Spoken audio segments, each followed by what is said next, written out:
Hello friends, तो आज हम एक्सप्लेन करने वाले हैं कांतारा चैप्टर 1 मूवी को। तो मूवी बहुत ही शानदार है, आपको जरूर पसंद आएगी। तो चलिए शुरू करते हैं।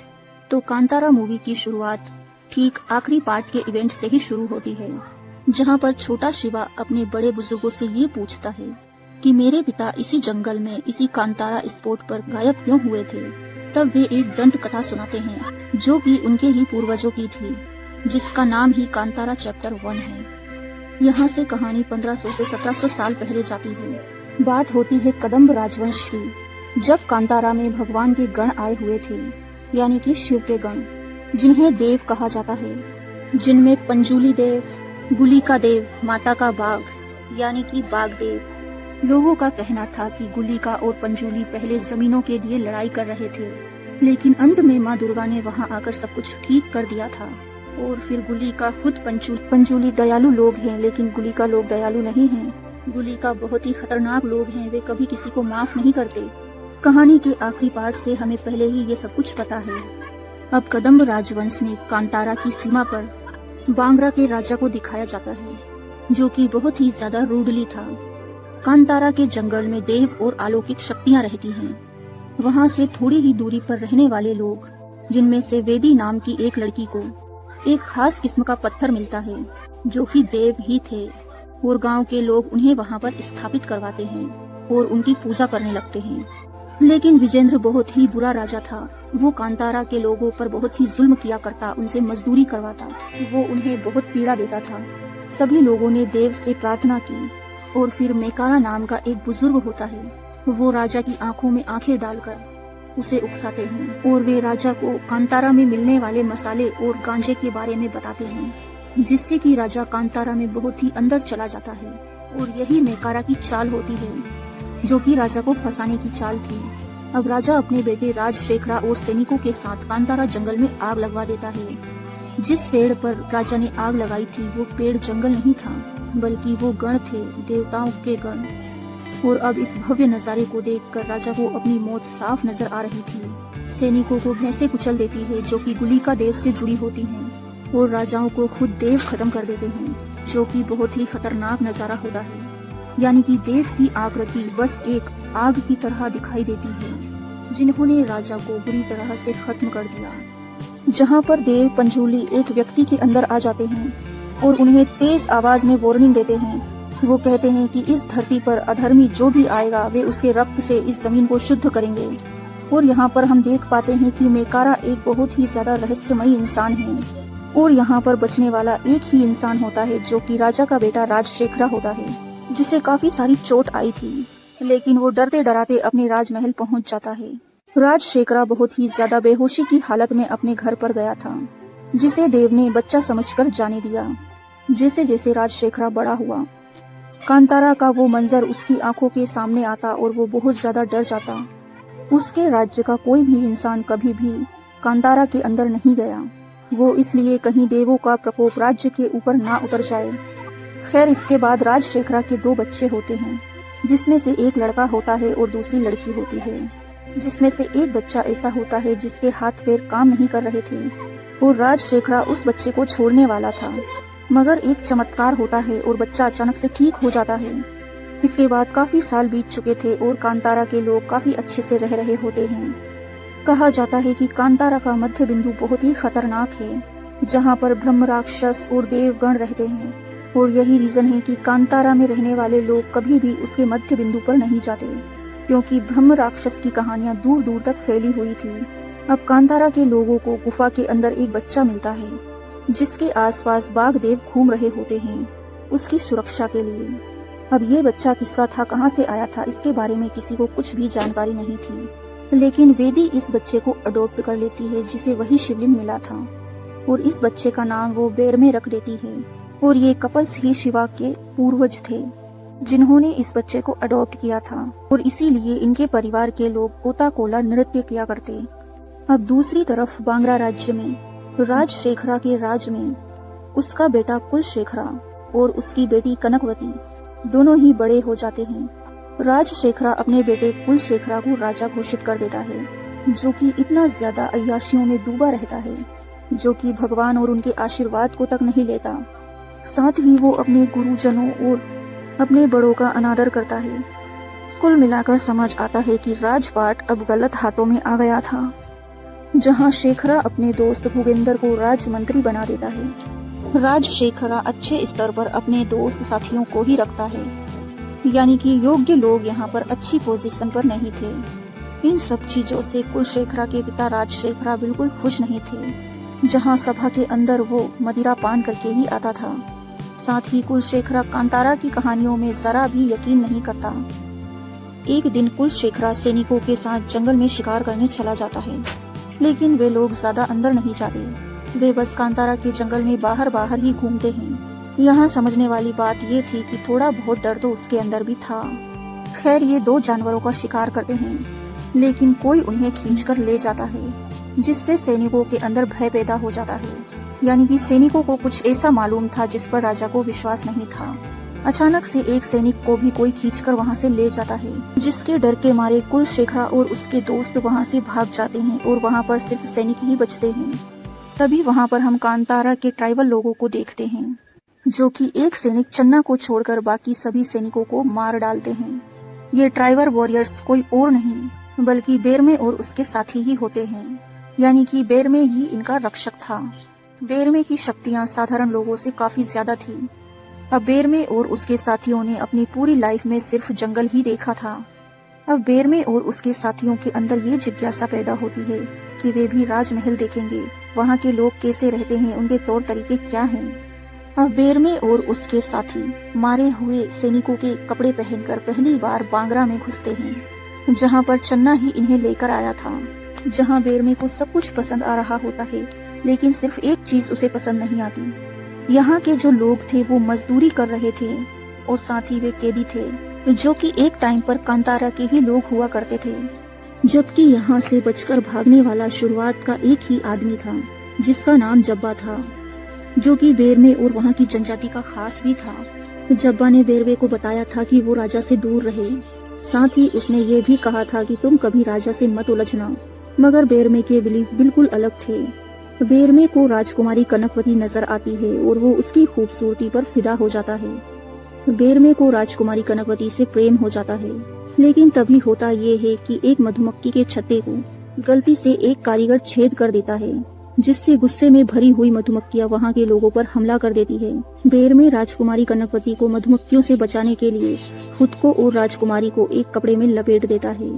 राजकुमारी इससे इम्प्रेस तो हो जाती है, लेकिन वो गुस्से में भी थी कि एक सैनिक ने उसके होठों को छुआ, जबकि हुआ ये था कि बेरमे ने राजकुमारी को मधुमक्खी के काटने से बचाया था, जो कि राजकुमारी कनकवती के होठों पर काटने वाली थी। अब बाद में जब बेरमे के दोस्त अपने ही मसालों को बाजार में बिकता हुआ देखते हैं, बेरमे के दोस्त उन मसालों को ये बोलकर छीन लेते हैं कि ये मसाले तो हमारे हैं। फिर क्या था, बेरमे और उसके साथियों की पोल खुल जाती है। अब राजा और उसके सैनिकों द्वारा बेरमे और उसके साथियों को पकड़ने का आदेश दिया जाता है। हर तरफ अफरा तफरी मची हुई थी। चन्ना भी यहाँ रथ में छुपा हुआ था।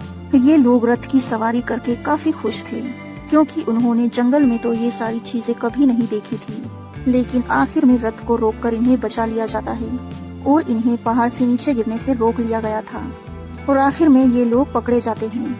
अब इन्हें राजा कुलशेखरा के समीप ले जाया जाता है, जहाँ बेरमे ये कबूल करता है कि ये लोग कांतारा से आए हैं। ये सुनकर तो पूरी राजसभा की हालत टाइट हो चुकी थी। कुलशेखरा के पिता राजशेखरा भी डर चुके थे, क्योंकि उन्होंने बचपन में जो मंजर देखा था वो उसके सामने आ जाते हैं। इसके बाद इन्हें कैद करके काल कोठरी में डाल दिया जाता है। साथ ही उन्हें ढेर सारे कोड़ों से मारा जाता है, मगर इनका तो हौसला बिल्कुल भी नहीं डगमगाता। उन्हें तो जैसे कोई फर्क ही नहीं पड़ रहा, जो कि कुलशेखरा को और ज्यादा चिढ़ा देता है। कुलशेखरा तो उन्हें मार देना चाहता था, लेकिन उसके पिता राजशेखरा ऐसा करने से उसे रोक लेते हैं। जबकि राजा तो कुलशेखरा ही था, लेकिन फिर भी उसके हाथ में पूरी पावर्स नहीं थी। अब कुलशेखरा इस बात से गुस्सा हो जाता है कि उसके पिता ने उन कांतारा वासियों को मारने नहीं दिया। कुलशेखरा के पिता उसे समझाते हैं कि तुम्हें कांतारा के लोगों से नहीं लड़ना चाहिए, वे काफी खतरनाक लोग हैं। और हम ये भी देख पाते हैं कि कुलशेखरा किस तरह से अपनी नाकामी पर अपने नौकरों को परेशान करता है, उन पर अत्याचार करता है और उन्हें मार भी डालता है। यानी कि अपना गुस्सा वो अपने नौकरों पर उतारता है। अब कैद खाने में बेरमे एक और आदमी से मिलता है, जो कि महल और दीवारें बनाने वाला आर्किटेक्ट होता है। जिसका नाम सनकप्पा होता है। सनकप्पा ने ही जेल का डिजाइन किया था, लेकिन छोटी सी गलती की वजह से उसे पता नहीं था कि उसे उसकी ही बनाई हुई जेल में कैद कर दिया जाएगा। अब सभी लोग उसके आगे झुक जाते हैं क्योंकि सभी लोग उसका काफी सम्मान किया करते थे। साथ ही सनकप्पा ये भी बताता है कि वो यहाँ का रहने वाला नहीं है, उसके माँ बाप तो बाहर से आए थे, वे यहाँ आकर बस गए, तब ही उसका जन्म हुआ था। अब ये सभी लोग मिल जाते हैं और ये यहाँ से भागने की योजना बनाते हैं, जो कि इनके लिए बहुत ही आसान साबित होती है। उन्हें बस जेलर को थोड़ा सा गांजा देना पड़ता है जिसका नाम पेपे होता है। इसका पिता भी इसमें शामिल होता है। पेपे बेरमे के हाथ भी चूम लेता है क्योंकि गांजा बहुत ज्यादा कड़क था और ऐसा माल उन्होंने कभी नहीं फूका था। खैर, अब पेपे और उसके पिता ने बांगर और व्यापार के बारे में सब कुछ बता दिया होता है और ये मिलकर व्यापार भी करना चाहते थे। अब नशे में तो इन्होंने सब कुछ बोल दिया, लेकिन बाद में ये लोग पेपे और उसके साथियों को जेल में ही बंद करके वहाँ से भाग जाते हैं। बेरमे सब कुछ समझ चुका था कि किस तरह से व्यापार करना है और अब वे अपने जंगल के मसालों को खुद ही बेचेंगे, क्योंकि वे लोग जो हिस्सा यहाँ पर दे रहे होते हैं उसका कोई भी लाभ उन्हें नहीं मिल रहा था। और सबसे बड़ी बात तो ये थी कि उन्हें वहाँ तक आने ही नहीं दिया जाता था और जो लोग भी वहाँ तक आ पहुँचते वे मजदूरी करते थे और यही रीजन होता है कि इन्हें वहाँ नहीं आने दिया जाता था। अब वापस कांतारा में आने के बाद ये लोग खेती करने का फैसला करते हैं और साथ ही ये एलिगेशन सिस्टम भी बनाते हैं। और इससे पहले ये लोग जगह जगह बंजारों की तरह घूमते थे और जगह जगह अपना जीवन यापन किया करते थे। बेसिकली ये लोग एनिमल्स के शिकार पर जिया करते थे। जब बेरमे को ये बात पता चलती है कि उनके इलाके में उगने वाले मसाले बाहरी लोगों को बहुत पसंद है और वो कितने कीमती हैं, वे मसाले उनके लिए सोने से कम नहीं हैं। और अब बेरमे और उसके साथी उनका उत्पादन करने में लग जाते हैं और यही तो भारत का असली सोना है, यानी कि भारत के मसाले। इसके बाद ये लोग फिर से राजा के मार्केट में लौट आते हैं और अब वे बिना किसी डर के अपना व्यापार शुरू करते हैं। फिर कनकवती राजकुमारी को इनके बारे में पता चलता है और वो इनका सामना करती है। कनकवती ये चाहती थी कि वे उसे 1/4 टैक्स दे दें, जिससे बेरमे और उसके साथी इस टैक्स को देने के लिए खुशी खुशी मान जाते हैं। बेरमे और उसके साथी एक ग्रीक व्यापारी से उसके जहाज पर मिलते हैं और उसे अपने मसाले बेचते हैं और बदले में उससे धनुष बाण ले लेते हैं। बेरमे की नजर नाव पर बंधे विदेशी घोड़ों पर जाती है। एक सफेद घोड़ा वहाँ से अचानक से भाग जाता है क्योंकि किसी ने उसके पीछे तीर से मार दिया था। जब वो खूबसूरत सा सफेद घोड़ा पागलों की तरह दौड़ने लगता है तो बाजार में अफरा तफरी मच जाती है, लेकिन बेरमे उस पर सवार हो जाता है और उस घोड़े को शांत कर देता है, जो कि काफी शॉकिंग था। और यहाँ पर बेरमे राजकुमारी को भी बचा लेता है, जिससे वो बहुत हद तक इम्प्रेस हो चुकी थी। व्यापार से मिलने वाले पैसों से बेरमे अब कुछ गुलामों को भी आजाद करवा देता है और ये गुलामी के व्यवसाय का अंत तो नहीं था, लेकिन एक सही दिशा में पहला कदम जरूर था। अब इसी बीच राजकुमारी को भी लगता है कि उसे बेरमे से प्रेम हो गया है। बेरमे और राजकुमारी कनकवती के बीच में एक युद्ध का अभ्यास भी होता है और यहाँ राजकुमारी कनकवती बेरमे की ग्रूमिंग करवाती है, जैसे कि उसके बाल कटवाना, नेल कट। राजकुमारी अपने आप को पूरी तरह से बेरमे को सौंप चुकी थी और वो बेरमे से कहती है कि वो कांतारा देखना चाहती है, लेकिन बेरमे उसे कांतारा दिखाने के लिए हिचकिचाता है क्योंकि बेरमे का मानना था कि जब भी बाहरी लोग उनके कांतारा में आए हैं तो कुछ न कुछ बुरा जरूर हुआ है। और अब उसी शाम बेरमे और उसके दोस्त कांतारा के गहरे जंगलों में जाते हैं, यानी कि वे और मसालों की तलाश में गए थे क्योंकि अब तक उनकी पुरानी फसलें और स्टॉक खत्म होने लगे थे। रास्ते में जाते जाते उन्हें अजीबोगरीब जानवरों की और पक्षियों की आवाजें आती है। फिर अचानक से उनका सामना एक विशाल बाघ से होता है और जब ये लोग बाघ पर हमला करने की कोशिश करते हैं तो बाघ उन्हें इतनी आसानी से हटा देता है कि जैसे ये लोग उसके आगे कुछ भी नहीं हैं। अब ये लोग जोर जोर से जानवरों की आवाजें निकालते हैं बाघ को वहाँ से भगाने के लिए। अब बेरमे सभी को आवाज बंद करने के लिए कहता है क्योंकि उनकी आवाजों का बाघ पर कोई असर नहीं हो रहा था। इसके बाद बेरमे बाघ की आंखों में आंखें डालकर देखता है तो हम देख पाते हैं कि दोनों की आंखें चमक रही हैं, जैसे कि देव की चमकती हैं। और फिर बाघ अपने ही आप धीरे धीरे जंगल के अंदर चला जाता है। अब बेरमे और उसके साथी जंगल में अंदर जाते हैं। फिर उन्हें वही सेम शिवलिंग, यानी कि वही चिकना सा पत्थर दिखाई देता है जो कि शुरुआत में वेदी को मिला था। इसका मतलब ये था कि बाघ इन लोगों को कुछ तो समझाना चाह रहा था। अब ये लोग जंगल के और अंदर आ जाते हैं जहाँ इन्हें बहुत सारे मसाले मिल जाते हैं। ये मसाले इनके यहाँ पर उगने वाले मसालों से भी कई ज्यादा अच्छे थे क्योंकि वे मसाले बहुत ही ज्यादा गहराई में थे। लेकिन तभी एक जोरदार चीख इस जंगल को चीर देती है, जिससे इन लोगों के कान भी दर्द करने लगते हैं। ये लोग जंगल में आगे बढ़ते जाते हैं, लेकिन इनकी दिशा ढूंढने की शक्ति जैसे कि खत्म हो चुकी है। ये बार बार जंगल में लौटकर वहीं आ जाते थे जहाँ से ये चलते हैं। अब बेरमे समझ चुका था कि ये जगह कुछ तो खास है। और जरूर यहाँ पर जादू टोना किया गया है। उस जगह पर टाइम और स्पेस बैंड हो रहा था। तभी बेरमे एक बंदर की लाश को पेड़ से नीचे गिरा देता है। तभी बहुत सारी लाशें वहाँ गिर जाती है, जिन्हें शायद टोटके के रूप में बांधा गया हो।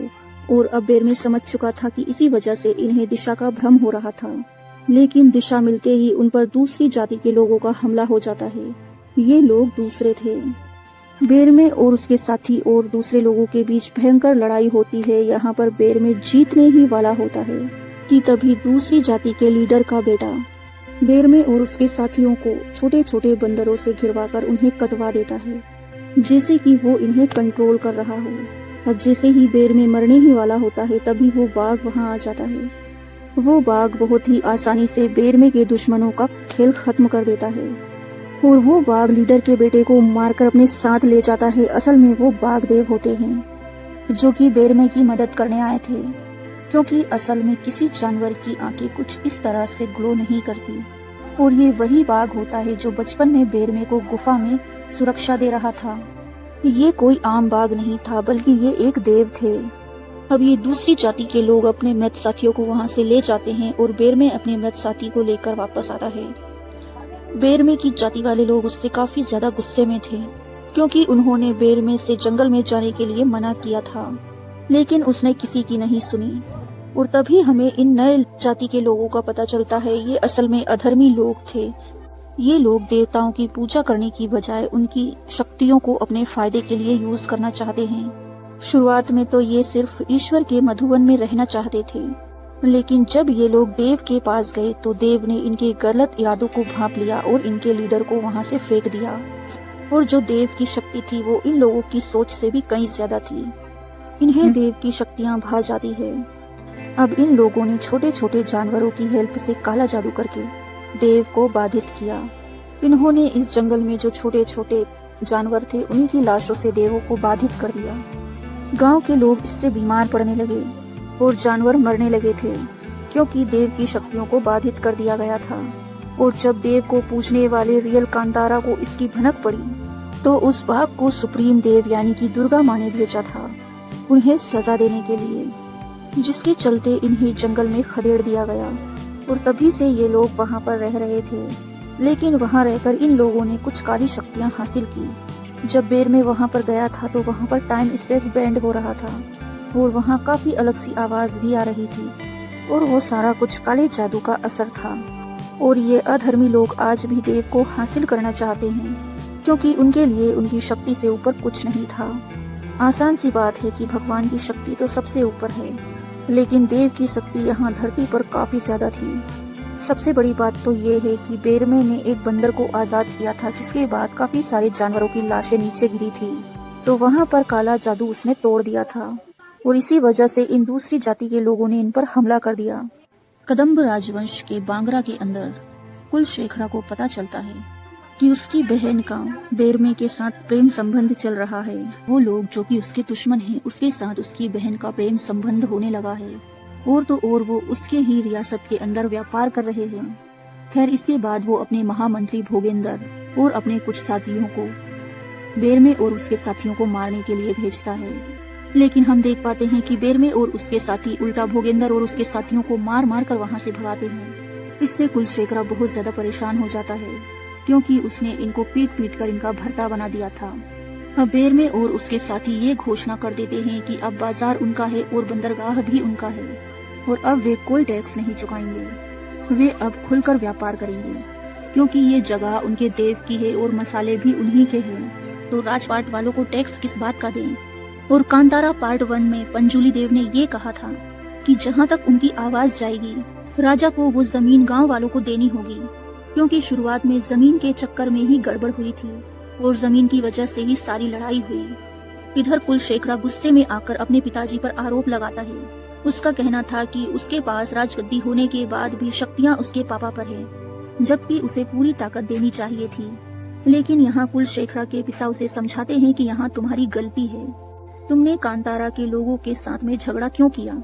वे लोग अपना प्यार से और आराम से व्यापार कर रहे थे, उन्हें करने दिया जाता। यहाँ पर कुलशेखरा अपने पिता को बिल्कुल भी नहीं गिनता और राजकुमारी कनकवती अपने भाई को समझाती है, लेकिन वो कुछ भी समझने को तैयार नहीं था। अब कुलशेखरा अपने पिता को नींद की दवा देकर उन्हें बेहोश कर देता है ताकि वो कुछ दिनों तक आराम से सोते रहें, और इसी दौरान वो एक सेना इकट्ठी करता है कांतारा पे हमला करने के लिए। और अब वो दिन भी आ जाता है जब वो कांतारा पर हमला करने के लिए अपनी सेना के साथ निकल पड़ता है।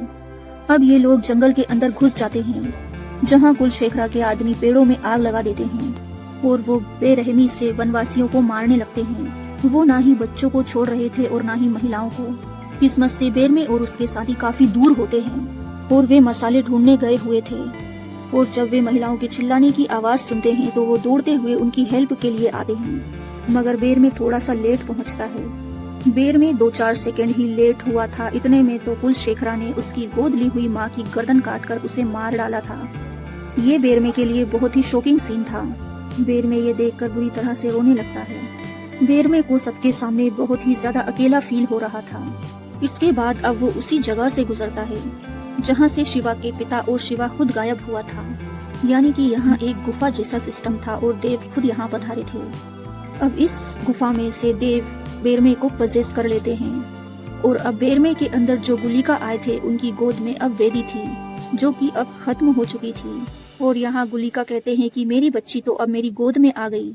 अब होता ये है कि बेरमे को अपनी माँ के खोने का बहुत दुख था और गुलिका देव को अपनी प्यारी बच्ची को खोने का गम। अब क्या था, वे खुद अब विनाश का रूप बन जाते हैं जिन्हें रोकना नामुमकिन था।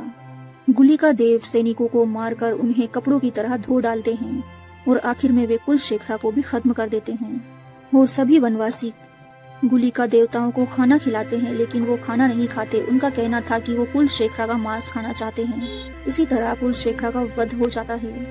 अब गुलिका देव कुलशेखरा को घसीट कर ले जा रहे होते हैं उसे कंज्यूम करने के लिए, लेकिन तभी शॉकिंगली मेकारा की स्पिरिट वहां आ जाती है और वो बेरमे को आजाद कर देती है, जिससे बेरमे वहीं पर बेहोश हो जाता है। इसके बाद जब बेरमे को होश आता है तो वो अपनी माँ के लिए शोक मनाता है। उस लड़ाई में बहुत सारे लोग मारे गए थे। वहीं रियासत के अंदर बूढ़े राजा होश में आते हैं, और जब उसे अपने बेटे की मौत की खबर मिलती है तो वो अपने दोस्त को ही मार डालता है, जो कि इस बूढ़े राजा का एक अलग ही रूप था, यानी कि ऐसा रूप अब तक हमने इस राजा का तो नहीं देखा था। इसके बाद राजकुमार का अंतिम संस्कार किया जाता है। पुरोहित जी बताते हैं कि रियासत को बुरी शक्तियों से बचाने के लिए एक विशेष प्रकार की प्रक्रिया करनी होगी, क्योंकि जिस शिवलिंग को मंदिर के अंदर स्थापित करना था वो खंडित हो गया था, और बिना देव की मंजूरी के ये सब कुछ नहीं हो सकता, क्योंकि देव जो हैं शिव के ही गण हैं। जब शिव के गण ही नाराज होंगे तो शिव यहाँ पर कैसे स्थापित होंगे। अगले सीन में हम देख पाते हैं कि राजकुमारी कनकवती सीधा कांतारा में प्रवेश करती है और उसके साथ आए हुए सैनिकों को वनवासी खत्म कर देते हैं। बेर में ही उसका सामना करता है और अब इनके अंदर कोई भी प्रेम भावना नहीं बची थी। राजकुमारी कहती है कि वो देवों के सामने अपने पापों का प्रायश्चित करने आई है और साथ ही वो भगवान के मधुवन में रहना चाहती है, लेकिन बेर में उसे मधुवन में रहने से मना कर देता है। इस पर अब बेर में कुछ हिचकिचाहट के साथ मान जाता है और कुछ देव को बुलाता है। देव पंजूरली आते हैं जो ये कहते हैं कि सभी मेरे बच्चे हैं, चाहे वो कोई भी हो, और उनके स्वामी यानी कि शिव जी ये चाहते हैं कि उनके सभी बच्चे मिलजुल कर रहें। देव की वजह से शिव स्थापित ना हो वो ऐसा नहीं कर सकते, इसलिए गांव वालों को उनका प्रस्ताव मानना चाहिए। लेकिन बेरमे ने अभी तक राजकुमारी को माफ नहीं किया था। इसके बाद प्रॉपर तरीके से रिचुअल होता है और एक तरफ देव स्थापित हो जाते हैं और ठीक उनके सामने शिवलिंग को स्थापित किया जाता है। सब कुछ ठीक हो गया था, सभी लोग शांति में थे, यानी कि ऐसा लग रहा था कि अब राज्य के लोग और जनजाति लोग एक दूसरे को अपनी अपनी चीजें सिखा रहे थे। यहाँ गांव वाले लोगों को एक सोने का शिवलिंग भी दिया जाता है। अब सबसे बड़ी बात तो ये थी कि पेपे और उसके पिता, चन्ना और उसकी गर्लफ्रेंड, ये सभी लोग कांतारा में रहने का फैसला कर लेते हैं। चन्ना जो होता है वो शादीशुदा होता है, लेकिन फिर भी वो अपनी गर्लफ्रेंड से ही ज्यादा प्यार करता था। चन्ना ने अपनी बीवी को छोड़ दिया था। इधर राजसभा के अंदर राजा अपना बंदरगाह फिर से चाहते थे, इस पर बेरमे कहता है कि अगर तुम अच्छे से मांगते तो ये सब कुछ तुम्हें पहले ही मिल जाता। ऐसी कोई सिचुएशन नहीं आती, ना ही तुम्हारा बेटा मरता और आज राजगद्दी पर वही बैठा होता। इससे राजा को बहुत जोर का गुस्सा आता है, मगर राजा कुछ नहीं बोलता। लेकिन बेरमे जो होता है वो बदले में गुलामी का अंत मांगता है। राजा भी इसके लिए मान जाता है और वो सारे लोगों को आजाद कर देता है, जिससे सारे कैदी बहुत खुश थे। अब राजमहल में राजा बहुत ही चैन से सोया हुआ था। वहीं दूसरी तरफ बेरमे भी चैन से बैठा हुआ था कि तभी उसकी माँ की आत्मा उसे कहीं लेकर जाती है। यानी कि बेरमे मेकारा और अपनी माँ की आत्मा को देख सकता था। वहीं राजा को एक सपना आता है जहाँ उसके पास एक सुअर आता है जो कि राजा को कहीं लेकर चला जाता है और उसके सिंहासन पर मेकारा ढेर सारे सुअरों के साथ बैठा हुआ था। और तभी वो राजा को कपटी बोलता है और गुस्सा करते हुए कहता है कि तूने बहुत अत्याचार किए हैं और तुझे ये सब कुछ सही करना होगा, नहीं तो तुझे इसकी कीमत चुकानी होगी। और अचानक से मेकारा राजा पर चिल्लाता है, जिससे तुरंत ही राजा की नींद खुल जाती है। इसके बाद बेरमे को पता चलता है कि मेकारा यानी कि देव को बाधित कर दिया गया है और वो भी उन्हीं अलग प्रजाति के लोगों द्वारा, जबकि वे बेरमे के ऊपर भी काला जादू कर देते हैं और देव की शक्तियों को बांध दिया जाता है।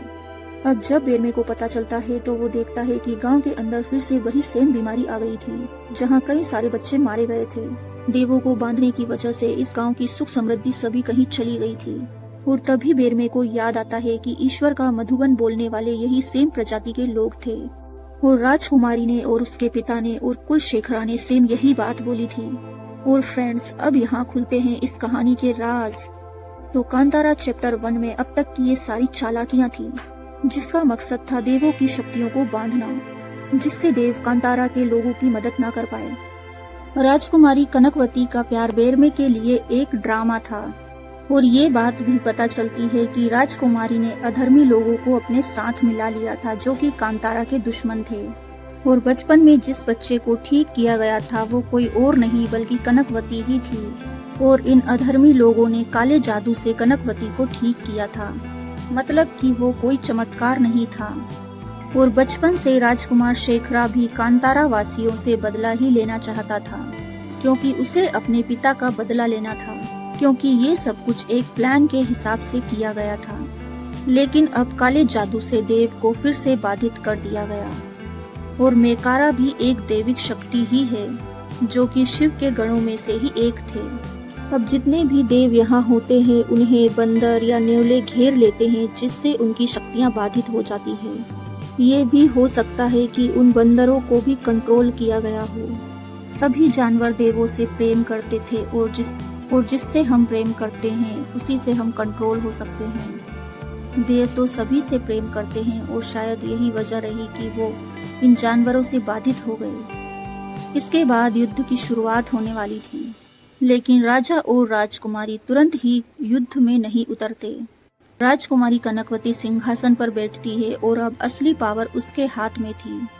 इसके बाद राजा और राजकुमारी एक गुफा में प्रवेश करते हैं और एक ऐसा रिचुअल शुरू करते हैं जो कि बिल्कुल भी पवित्र नहीं था। काले जादू से ये एक रिचुअल करते हैं जिसमें बेरमे के बाल और नाखून होते हैं, जो कि राजकुमारी ने चुपके से ग्रूमिंग के टाइम पर वो अपने पास रख लिए थे। यानी कि कनकवती भी अपने दादा की मौत का बदला लेना चाहती थी और शुरुआत से वही इन सब के मास्टरमाइंड प्लान के पीछे थी। वो अपने भाई को तो कुछ भी नहीं समझती थी और ना ही उस बेवकूफ भाई को इन सब के बारे में जरा भी भनक थी। वो तो फालतू में ही मारा गया। उसमें तो राजकुमारी का ही फायदा हुआ, क्योंकि अब उसके और उसके सिंहासन के बीच कोई नहीं आ सकता। वनवासी अचानक से हमला कर देते हैं, लेकिन सीमा की दीवार पर बैठे सैनिक उन पर तीरों की बारिश कर देते हैं। उस टाइम कांतारा के साथ आर्किटेक्ट जुड़ चुका था जो कि सनकप्पा था। वो सारी दीवारों को तोड़ देता है, वो भी जलते हुए पेड़ों के उपयोग से, क्योंकि यहाँ पर जो कुछ भी राजा के लिए बनवाया गया था वो सब कुछ उसी ने बनाया था। अब जो बना सकता है उसे नष्ट करना भी आता है। अचानक से सारी दीवारें गिरने लगती हैं और अब बेरमे और उसके साथी रियासत के अंदर प्रवेश कर जाते हैं और अब असली युद्ध शुरू हो चुका था। और इसी बीच राजा अपने ही पिता की बुरी शक्ति के आवेश में आ जाता है और कनकवती उससे कहती है कि दादाजी, मुझे कांतारा समेत सब कुछ चाहिए।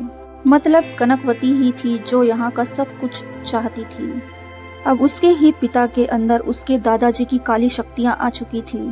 वो युद्ध के लिए आई हुई थी, यानी कि दादा भी अपना बदला लेना चाहता था। अब शाम तक ये रिचुअल चल रहा था। इसके बाद ये लोग युद्ध में आते हैं, क्योंकि रात के समय ही ज्यादा जागृत होती हैं। फिर वे युद्ध के मैदान में एक रथ पर आते हैं, जिसे राजकुमारी चला रही थी। और अब तक तो बेरमे की शक्तियां भी इस शक्तिशाली राजा के आगे कुछ नहीं थी। बेरमे के रथ के घोड़े राजा के करीब जाने से डर रहे थे, लेकिन बेरमे को तो राजा बहुत दूर फेंक देता है। कांतारा के और भी लोग थे जो उस पर हमला करते हैं, लेकिन वे भी मक्खियों की तरह पिस जाते हैं। इसके बाद राजकुमारी युद्ध में उतरती है, जो कि अपने आप में ही बहुत ताकतवर थी। उसकी शक्तियां बिल्कुल सारोन की तरह लग रही थी, जहां सिर्फ वो उंगली हिलाती और इंसान 20 मीटर दूर जाकर गिरता। इसके बाद बेरमे के सपने वाला व्यक्ति यानी कि मेकारा वहां आता है, जो कि पंजुर्ली देव में से ही एक था, या फिर पक्का इन गणों में से एक होगा।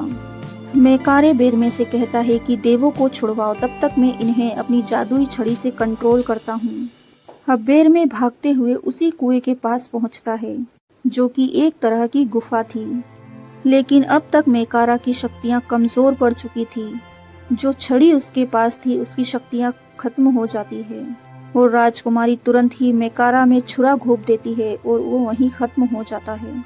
राजा और राजकुमारी के पास बहुत ही खतरनाक काली विद्या थी। इसके बाद बेरमे उसी विशालकाय गुफा में जाता है। बेरमे को वहां जाते ही पवित्र शक्ति महसूस होती है और वहां पर एक बहुत ही भव्य शिवलिंग था और उस शिवलिंग पर एक जल की धारा बह रही होती है। यानी कि जो बताया था कि भगवान आज भी यहीं पर है, वो सब कुछ सच था। साथ ही साथ वहां पर एक विशालकाय ब्रह्म राक्षस यानी कि नंदी जैसा कुछ था, जो कि शिवलिंग के ठीक सामने आराम कर रहे थे। यानी कि ब्रह्म राक्षस यहाँ रहता है, वो वाली बात बिल्कुल सच थी। पुराणों के हिसाब से ये माना जाता है कि ब्रह्म राक्षस भी शिवलिंग को प्रोटेक्ट करते हैं। हो सकता है इस कहानी में यहाँ पर यही सीन हो। बेरमे उससे लड़ने की कोशिश करता है, लेकिन वो बहुत ही ताकतवर था। बेरमे गिरने ही वाला होता है, लेकिन वो अपनी स्किल्स का उपयोग करके फिर से खड़ा हो जाता है। त्रिशूल को वो उठा लेता है, जिससे तुरंत ही माहौल बदल जाता है। वो जंग लगा हुआ त्रिशूल अचानक से चमकने लगता है और यहाँ एक बहुत ही बड़ा विशालकाय सांप बेरमे के गले के चारों तरफ लिपट जाता है, जैसे कि वो सांप भगवान शिव के साथ हो। यानी कि ये सब शिव के ही गण हैं, जो कि इंसानों की रक्षा के लिए धरती पर आए थे। यानी कि बेरमे भी इन सभी का रक्षक था। अब ब्रह्म राक्षस भी ये सब देखकर उनके आगे झुककर उन्हें प्रणाम करता है, क्योंकि अब तक बेरमे देव बन चुका था। और तोलू कल्चर के अंदर बेरमे एक युद्ध के देवता हैं, जो कि सभी देव के लीडर कहलाते हैं। और जादुई बात तो ये थी कि बेरमे एक गुफा में पाया गया था। बेरमे को वहाँ कौन छोड़कर गया, वो वहाँ कैसे आया, ये इस बारे में कोई नहीं जानता। बाघ देव उसकी रक्षा कर रहे थे, वरना हर कोई गुलिका देव की शक्ति नहीं झेल सकता। बेरमे तोलू कल्चर के अंदर एक सफेद घोड़े पर सवार दिखाए गए हैं, जो कि एक बहुत ही डरावने फियर्स वॉरियर गॉड हैं, जिनके साथ एक बाघ भी है। इसके बाद बेरमे एक मैदान में अलग से ही आग के गोले के अंदर प्रवेश करता है, जो ये दर्शाता है कि वो कितनी खतरनाक शक्तियों के साथ यहाँ आए थे। अब यहाँ गुलिका और पंजुर्ली देव का रौद्र रूप सामने आता है और फिर उसी आग के गोले से यानी कि उस शक्ति से वही बाघ आता है और फिर उसी आग में से बेरमे खुद निकलता है। और ये सीन टाकिज में देखने लायक था। अब दुश्मन जाति के लोग उनसे लड़ने के लिए आगे बढ़ रहे होते हैं, लेकिन बाघ की जगह जो गुलिका देव होते हैं वे खुद ही उस दुश्मन को समाप्त कर देते हैं। साथ ही वो बाघ को इशारा भी करते हैं कि मैंने इसका काम तमाम कर दिया है, तुम इसे यहाँ से ले जाओ। ये सीन बहुत ही ज्यादा भयानक था। मूवी देखने में बहुत मजा आया। इसके बाद गुलिका देव राजकुमारी और राजा को खत्म करने आगे आ ही रहे होते हैं कि तभी राजकुमारी बोलती है, तुम मुझे नहीं छू सकते, क्योंकि मैं एक महिला हूँ और हर औरत के अंदर एक देवी छुपी होती है। मगर बेरमे के अंदर वाले गुलिका देव कहते हैं कि तुम स्त्री के नाम पर एक कलंक हो।